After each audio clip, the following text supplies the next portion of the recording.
Now, this is just going to be a quick little personal response, non-scripted, to all the Darth Jar Jar kind of, theories going online right now. Ever since that original Reddit post, videos have been popping up like mad over the last 2 months, leading up to the release on the 18th, which, as I record this right now, is today. Now, this one was really brought on by watching Noggin's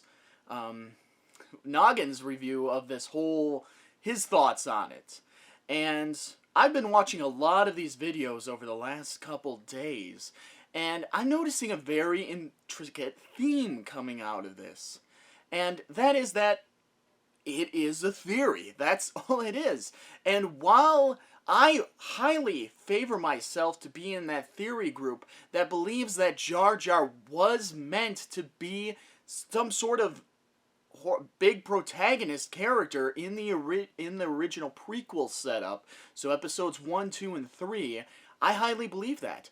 I think that Dooku's character was completely written in as just sort of to take the place of Jar Jar in some means. And his role kind of dwindled down, but at the same time became essential. I mean, why wouldn't it be some other character? Why make Jar Jar that important representative in the Senate? Could have been any other character you could have created out of the blue to be the usherer of the end of democracy. The one who would essentially convince everyone to give up the Republic in favor of giving one old man complete power to wage war on a separatist. But now I'm getting completely out of the picture here. My main focus is kind of looking at something simple. All the videos that I've looked at have comments about how I've seen the movie. I've seen episode 7. There is no mention of Jar Jar whatsoever in that movie. This is complete and utter fact that this theory is bonk. It will never exist. Not in a million years. I have seen it. I am the Grand Supreme Champion. But here's the theory. That is one part of a trilogy. J.J. Abrams has gone on to comment that he would love to, and jokingly, put Jar Jar's bones somewhere out in the middle of the desert. At the battle, yeah, that's it. Let's put his bones there. Let's freeze him in carbonite. He hates the guy, not probably just because, J.J. Jar Jar, get the pun. But I just don't think that, just my seating here. I just don't think that if you are watching the movie, and I have not yet, I plan to go see it on Tuesday, but if you've watched the movie, wouldn't you think that if you wanted to make JJ happy and you had no plans for Jar Jar's character, that there would be some sort of hidden Easter egg somewhere in canon that would show the demise of Jar Jar, or at least reference it? Again, I have not seen the movie myself, but give JJ his wish then. If you're going to write Jar Jar's character out completely, he's a good director. I'm not going to fault him. He's an amazing director. But why not? Why not convince everybody then that character is gone? It was the vein of everyone's existence in episode 1. Nobody liked the guy. So why not give him something? I mean, we played fun at it in Force Unleashed where it was carbonite, but is that really it? Considering Unleashed is completely non-canon now.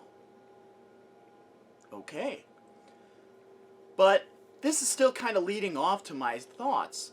So there's still 2 episodes to go. And if episodes 7, 8, and 9 are supposed to once again mirror, or at least rhyme, with the original trilogy of 4, 5, and 6, then it makes perfect sense that there's not going to be any reveal or reference until episode 8. Let's figure this out right now. Again, I have not seen the movie yet, but I think it's going to happen again. It's meant to rhyme. Let's take, for example, episode 4. Obi-Wan Kenobi, guy, wise person, dies. Dies in the movie. and goes on to become a great, important character. Even at the end of 4, you hear him whispering to Luke, and then find out that he actually can maintain his own consciousness as a Force ghost. Now let's go back to Episode 1. Who dies in Episode 1 that is a big, important character to the Star Wars universe? Qui-Gon Jinn. Yeah. You may not think Qui-Gon's that important, but if you've seen the Clone Wars animated series, and you've seen the last season that's on Netflix, and I will say spoiler alert right now, spoiler, spoiler, spoiler, to those who have not seen that final season of Clone Wars. Yoda goes to learn the technique for how to manifest your consciousness and keep your identity separate from becoming one with the Grand Force. Now that has been a comment that's come up all the time, where you'll become one with the Force. All things die and become one with the Force. But there's been an exception to that, as clearly dictated by Episode 6, where Obi-Wan, Yoda, and Anakin Skywalker exist as their own entities. Now what happens at the end of that final season is Yoda goes to learn that technique from the one who has accomplished it. Qui-Gon Jinn. He is the reason that Obi-Wan and Yoda would be able to guide Luke in the ways of the Jedi better than any holocron would ever be able to do. Because they can speak directly to Luke, independent of anything else. Even in that animated series, everyone thought Yoda was nuts for hearing the voice of Qui-Gon, because he should have become one with the Force. Now what does that say about Episode 7? It's been common knowledge now that somebody is going to die, someone of great importance to the Star Wars universe. I don't know who it is yet. Again, I'm keeping myself completely spoiler-free right now from that movie. Aside from reading that comment about Jar Jar everywhere popping up. Because, you know, people can't shut up about it. Saying like, I am now smart, you're all idiots. But the point here is not to say that it's going to happen. I mean, more than likely it's not. You know, someone's going to throw Jar Jar off out the cliff. But the possibility will still exist. Because when you watched Episode 4 for the first time, if you were in theaters and that was the only Star Wars movie you ever saw, in no way did you think there was a higher power, Sidious, at the top, commanding Vader. You thought Vader was the big bad guy out of all this. And you had no idea that if I came in after watching Episode 4 and said, Vader is Luke's father, after all the comments you just got told about how he's the mean bad guy, betrayed all the Jedi, killed Luke's father directly from Obi-Wan, if I had come up to you and said that, oh, well, Obi-Wan's just saying that in a manner of speaking, you know, in a certain point of view, you'd call me nuts. You'd say that I'm completely idiotic and that no way, how could someone like that, you know, have a kid nonetheless? Luke, again, we still didn't know about Leia at the time, but have a child, and then that child has now been with his aunt and uncle this entire time? And Vader wouldn't have come after them? Well, it all got explained in Episode 3. Vader had no idea he had any children. But when you're watching Episode 4 for the first time, did you honestly think, if you were watching it, you know, everyone here already knows the whole story. It's the biggest plot twist in movie history. It's the biggest reveal. You know, I am your father. It's quite clear. You didn't even need to watch the Star Wars movie to know about it. But if you were in those theaters at that point in time, and how secretive George Lucas was about filming that scene about Luke being the son of Vader, you gotta go look at that now, all these years, and say, what if everything is being kept secret for Episode 8? I mean, think of how secretive they've been about Mark Hamill's appearance in this film. That is pretty damn secret. He's not been in any of the promotional material. He's not been in any of the trailers except a hand, which I will say, yes, I'm pretty damn certain it is Luke's hand. But that's it. That's all we've really been given.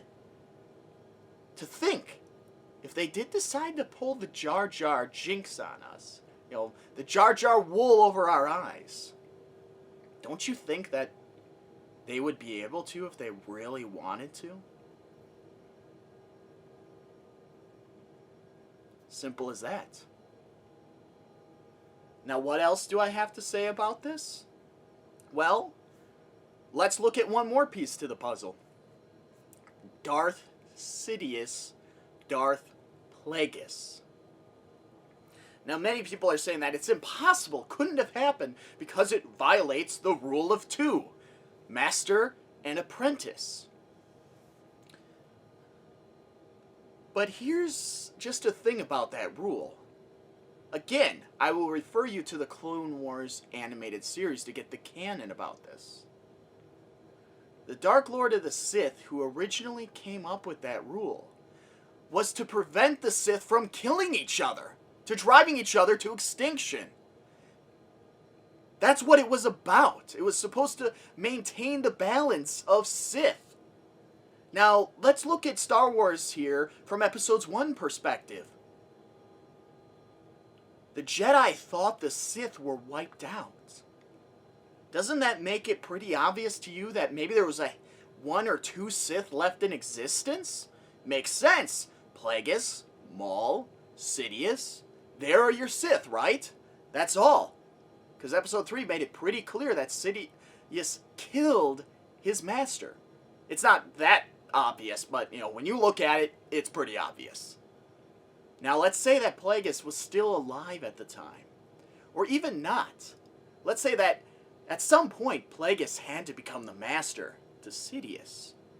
And in that same trip to Naboo, he also came across Jar Jar.